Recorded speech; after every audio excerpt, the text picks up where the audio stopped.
Hoje nós vamos assistir o Por Quem os Sinos Dobram, que é uma adaptação do romance do Ernest Hemingway, que fala sobre...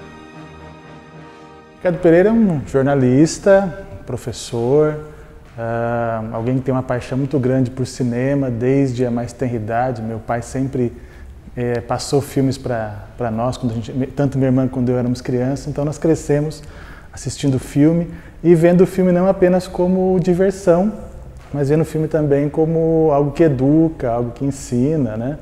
E acho que isso eu trouxe para a minha formação profissional. Como jornalista, eu quase sempre escrevi sobre cinema, tenho uma coluna de cinema na Rede Bom Dia. Então, o Ricardo é um jornalista apaixonado por cinema, não só por cinema, por literatura, por política, mas cinema é algo que se destaca dentre as minhas paixões. Bom, como eu disse, desde bem cedo, desde a minha adolescência, eu sempre frequentei esses espaços alternativos de exibição. Campinas tinha, há um tempo atrás, bastantes espaços com esse caráter que foi se perdendo ao longo do tempo, tanto que eu digo que o MIS é um espaço de resistência desse espírito cineclubista que em Campinas foi se perdendo, né? E eu sempre frequentei o MIS, às vezes, em outros espaços que não aqui no Palácio, né? Quando ele era no Centro Convivência, quando ele foi no Museu de Arte Contemporânea de Campinas, mas ainda nesses espaços mais como frequentador, né? Mas eu costumo dizer que eu tenho uma espécie de uma dívida com esses espaços e com o MIS também, porque, como eu disse, eles tiveram uma importância muito grande na minha formação, porque foi através do MIS e de outros espaços semelhantes que eu conheci outras filmografias, cineastas importantes da história do cinema, e esse caráter que sempre caracterizou esses espaços, que é o debate, que é o diálogo, né?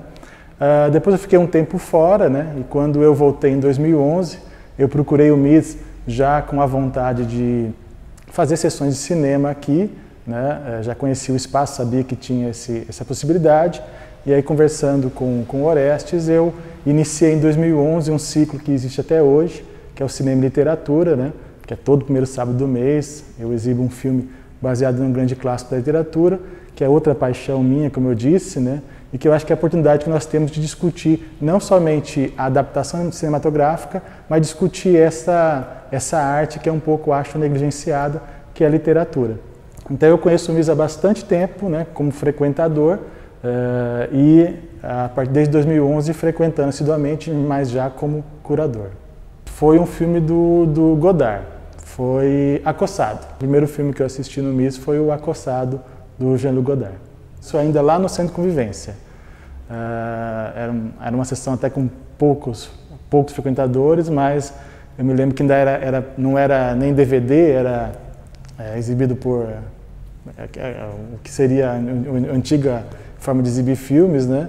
E eu me lembro que foi uma experiência interessante, porque eu conhecia, tinha ouvido falar muito do Godard, fui com o intuito de encontrar pessoas para conversar, né? Infelizmente naquela sessão não pude, que tinha poucas pessoas, mas eu acho que o MIS acaba sendo um espaço para isso. Quem gosta de cinema não é apenas vir assistir um filme, mas ter esse encontro com outras pessoas que têm também esse interesse, né, para poder conhecer um pouco mais também, né, sobre a linguagem. Acho que talvez esse seja o grande diferencial de um espaço como este. Eu acho que um espaço como este ele tem um papel formativo, educativo. Não apenas as sessões de cinema, mas o próprio museu. Obviamente o MIS, enquanto museu, tem o papel de resgatar a memória da cidade de Campinas, a memória sonora, a memória visual, e isso já é, a meu ver, extremamente educativo, mas eu acho que o MIS ele tem um potencial que ainda não é devidamente explorado, né, de ser um centro cultural para diversas linguagens, para esse encontro que eu disse anteriormente. Então acho que ele tem um papel importante do ponto de vista formativo, mas da própria relação com a cidade, né? Até pelo fato de ele ser no centro da cidade, e isso acho que permite algo que eu acho que é muito característico do MIS, que é a diversidade de pessoas que frequentam esse espaço. É algo muito raro em espaços culturais você ter classes distintas, você ter tribos distintas, né? E o MIS ele consegue agregar isto, né? Você tem pessoas das mais diversas camadas, dos níveis culturais mais diferentes possíveis, e todos aqui nesse espaço com o direito a se expressar, né? E isso também é algo muito raro numa sociedade como a nossa, que se diz democrática, mas há poucos espaços de diálogo, de debate. Eu acho que o MIS ele acaba cumprindo essa função, resgatar a memória de Campinas, ser um espaço de encontro, de formação e de estimular o diálogo, o debate, a reflexão, tendo a arte como estopim. O cinema, ele pede o diálogo, né? O cinema é uma arte comunicativa, né? Eu não vejo sentido você assistir um filme e não dialogar com o filme e com os demais espectadores. Se a gente comparar, por exemplo, o cinema comercial, é uma relação às vezes muito fria. Você tem lá uma sala super equipada, com as melhores tecnologias que existem, mas você não dialoga nem com o filme, nem com o público, né? O Godard dizia que um filme começa depois que ele termina, né? E acho que essa possibilidade que o Cineclube oferece, que é do diálogo e desse caráter mais informal que ele tem, né? E também é um tipo de experiência cinematográfica que atrai pessoas que têm um interesse em compartilhar, têm interesse em difundir ideias, né? Então o Cineclube ele talvez seja, fazendo um paralelo com o cinema comercial, aquele que de fato exibe um filme naquela proposta que o filme tem de ser um meio de comunicação, das ideias do diretor até chegar ao público e haver essa reflexão, não algo apenas de cima para baixo, hierárquico, autoritário, mas a possibilidade do público também ter a sua posição em relação ao tema que o filme discute.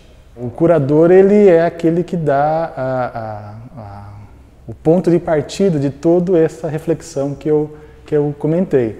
De fato, é alguém que tem um interesse tão grande por cinema e por toda a potencialidade que o cinema tem, que ele entende que, ao exibir um filme, ele está indo além desse caráter de entretenimento e de diversão e de prazer que o cinema comercial tem. Ele está querendo estabelecer realmente uma ponte mais profícua entre o cinema e o espectador.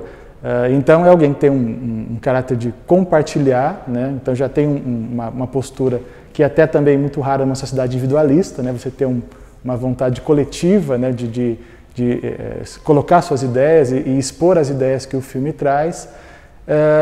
E toda a curadoria ela envolve, obviamente, os seus interesses, o que você de fato domina. Por exemplo, quando eu faço uma curadoria que envolve o cinema e a literatura, a minha preocupação é também de fazer uma reflexão sobre o papel que a literatura tem e o papel que o cinema tem de nos formar, né?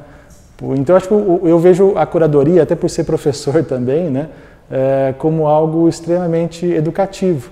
E, ao meu ver, também de militância política. Não militância política partidária, mas de militância política, porque numa sociedade como a nossa, onde a arte muitas vezes é apenas vista como mercadoria, você tirar essa embalagem de mercadoria dela, né, e permitir que as pessoas se aproximem da arte com todas as suas questões, com todas as suas dúvidas, e o curador fazer esse movimento de responder essas questões ou provocar ainda mais questões sobre a sociedade, sobre os temas que estão presentes aí, que a arte, o cinema, a literatura, qual seja, acaba por apresentar nas suas obras.